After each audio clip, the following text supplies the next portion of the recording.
जय हिंद, वंदे मातरम, राम राम, नमस्कार मेरे सभी प्यारे साथियों को। सीआरपीएफ के अंदर एक आपकी नई वैकेंसी आ चुकी है जिसके लिए आप सभी आवेदन कर सकते हो। इसके जो ऑनलाइन ऑफलाइन आवेदन की बात करते हैं, सबसे पहले मैं बता दूं, इसके लिए आपको ऑफलाइन फॉर्म भरना होगा, ऑनलाइन फॉर्म नहीं भरना होगा। और जो ऑफलाइन फॉर्म है 15/7/2024 से स्टार्ट हो चुके हैं। लास्ट डेट रहने वाली जो 15/8 यानी कि 15 अगस्त लास्ट डेट रहने वाली है। अभी काफ़ी टाइम है, जो बच्चे इसके लिए आवेदन करना चाहते हैं वो आवेदन कर सकते हैं। इसमें अगर हम वैकेंसी की बात करते हैं तो जो आपकी वैकेंसी हो जाती है, आप यहाँ पर देख सकते हो, टोटल 17 वैकेंसी दी हुई है, जो कि आपकी हेड कांस्टेबल मिनिस्ट्रियल की वैकेंसी हो जाती है। इसमें अगर हम पे लेवल की सैलरी की अगर बात करते हैं तो हेड कांस्टेबल मिनिस्ट्रियल की ग्रुप सी की वैकेंसी हो जाती है। पे लेवल 4 की वैकेंसी होती है, जिसमें आपको सैलरी मिलती है 25,500 से लेकर के 81,100 रुपये तक आपको सैलरी दी जाएगी। अब आपके दिमाग में सबसे बड़ा सवाल आएगा कौन कौन इसके लिए आवेदन कर सकता है, तो उसके बारे में आपको डिटेल वाइज इस वीडियो के माध्यम से बताऊँगा। उससे पहले अगर आप हमारे YouTube channel Agniveer soldiers academy पर पहली बार आए हो तो चैनल को सब्सक्राइब करके घंटी दबा लें, जिससे क्या है कि पल पल की अपडेट आपको मिल सके। और एक और जानकारी मैं आपको दे दूँ, अगर आपने अभी तक हमारा टेलीग्राम अकाउंट ज्वाइन नहीं किया तो टेलीग्राम को ज्वाइन कर ले, क्योंकि वहाँ पर मैं आपको सबसे पहले जानकारी दे देता हूँ। टेलीग्राम का लिंक मैंने डिस्क्रिप्शन में डाल दिया और यहाँ पर इन्होंने अपना एक हेल्पलाइन नंबर भी दिया हुआ है। अगर आपको कोई डाउट है तो इस हेल्पलाइन नंबर पर आप कांटेक्ट कर सकते हो, ठीक है ना। उसके बाद अगर मैं आपको इसको पढ़ना शुरू करता हूँ तो ऑफलाइन एप्लीकेशन यानी कि ऑफलाइन फॉर्म भरना होगा। Offline application are invited from eligible candidates from across the country for enrolment in CRPF under compensate appointment quota, यानी कि रिजर्व भर्ती रहने वाली है, सभी के लिए नहीं है, कंपनसेट अपॉइंटमेंट कोटा के लिए। अब हम बात करते हैं कौन कौन इसके लिए आवेदन कर सकता है। तो इसमें जैसे कि मैं बता दूं आपको, जैसे किसी के परिवार का कोई मेंबर शहीद हो गया है, या फिर कोई मेंबर मिसिंग हो गया है, या फिर कोई मेंबर मेडिकली अनफिट कर दिया गया है, जैसे ड्यूटी के दौरान कुछ पाम टूट जाए, हाथ टूट जाए, उसके बाद मेडिकली अनफिट कर देते हैं और उनको घर भेज देते हैं, तो उनके जो स्पॉन्सर हैं, या बच्चे हैं, भाई है, बहन है, या फिर किसी की पत्नी है, तो वो सभी इसके लिए एलिजिबल हैं, वो इसके लिए आवेदन कर सकते हैं। अब अगर हम आवेदन की बात करते हैं तो जहाँ पर उन्होंने लास्ट टाइम ड्यूटी की थी, यहाँ पर आप देख सकते हो, application form should be submitted to unit officers by 15/8/2024 through register speed post और बाय हैंड एप्लीकेशन रिसीव।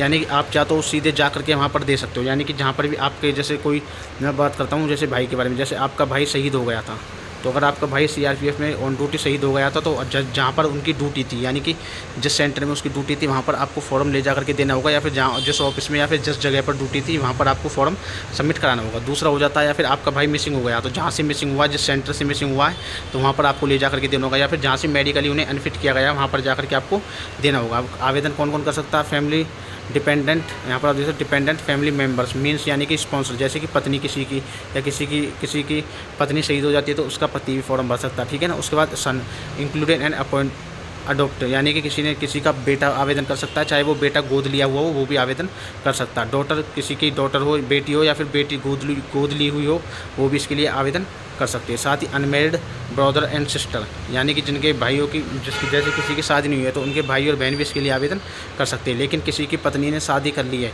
किसी और से, तो वो उसके लिए आवेदन नहीं कर पाएंगे। इसमें इस चीज़ का वैसे ध्यान रखना है। यहाँ पर डिस्क्लेमर में जो बताया हुआ है, इन्होंने ये बताया हुआ है कि जो हम गारंटी लेते नहीं है कि सिलेक्शन सभी का हो जाएगा, जो आपका मेरिट के बेस पर मेरिट में आएगा सिर्फ उन्हीं बच्चों का सिलेक्शन होगा। यहाँ पर आपका सिलेक्शन प्रोसेस के बारे में दिया हुआ, फेज़ 1 फेज़, सबसे फेज़ 1 में तो आपको नोटिफिकेशन आएगा, उसके बाद फॉर्म भर के आपको अपनी यूनिट में जमा करना होगा। उस वजह से आपके फॉर्म की वेरिफिकेशन हो जाती है, उसके बाद आपका एडमिट कार्ड वगैरह इशू किया जाएगा, आपको कॉल करके जैसे भी ये बताते हैं उस हिसाब से बताया जाएगा, उसके बारे में सारा कुछ दिया हुआ है। तो सबसे पहले उसके बाद बात आती है एलिजिबिलिटी क्राइटेरिया के बारे में। एलिजिबिलिटी क्राइटेरिया की अगर बात करते हैं तो 18 से 25 साल उम्र सीमा मांगी गई है। साथ ही इसमें यहाँ पर आप देख सकते हो, मैं बता दूँ आपको, एज रिलैक्सेशन की बात करते हैं तो यहाँ पर एज रिलैक्सेशन के बारे में कुछ दिया हुआ है, ये आप पढ़ लेना। उसके बाद मिनिमम रिलैक्सेशन 7.5 सेंटीमीटर हाइट में देखने को मिलेगा, साथ ही चेस्ट में देखने को मिलेगा। एज में 15 साल से 40 साल तक के आवेदन कर सकते हैं, 15 year in case of a window up to 40 year, ये।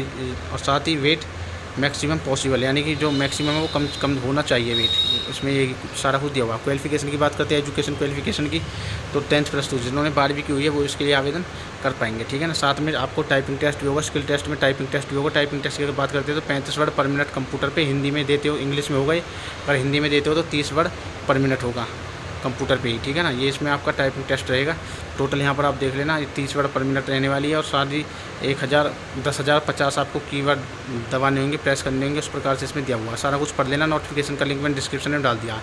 यहाँ पर अगर हम हाइट की बात करते हैं तो मेल कैंडिडेट को 165 सेंटीमीटर, फीमेल की 155 सेंटीमीटर। वहीं पर एज रिलैक्सेशन की बात करते हैं तो इनको एज रिलैक्सेशन देखने को मिलेगा 62.5 सेंटीमीटर, 150 फीमेल की हो जाती है अगर आप इन एरियाओं से बिलोंग करते हैं तो, जो यहाँ पर ये एरिया दिए हुए हैं इन एरिया से, ठीक है।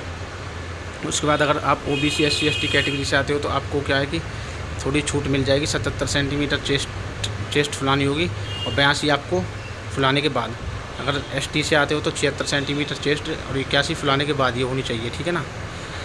उसके बाद यहाँ पर सारा कुछ रनिंग के बारे में दिया हुआ। 1600 मीटर की रेस 6.5 मिनट में कंप्लीट करनी होगी। लड़कियों को 800 मीटर की रेस 4 मिनट 45 सेकंड में कंप्लीट करनी होगी, ठीक है ना। और यहाँ पर फिर मेडिकल के बारे में दिया हुआ है, ये सारा कुछ पढ़ लेना। यहाँ पर आपका एग्जाम सिलेबस दिया हुआ है। एग्जाम सिलेबस आपका हो जाता है हिंदी इंग्लिश में तो ऑप्शनल रहेगा।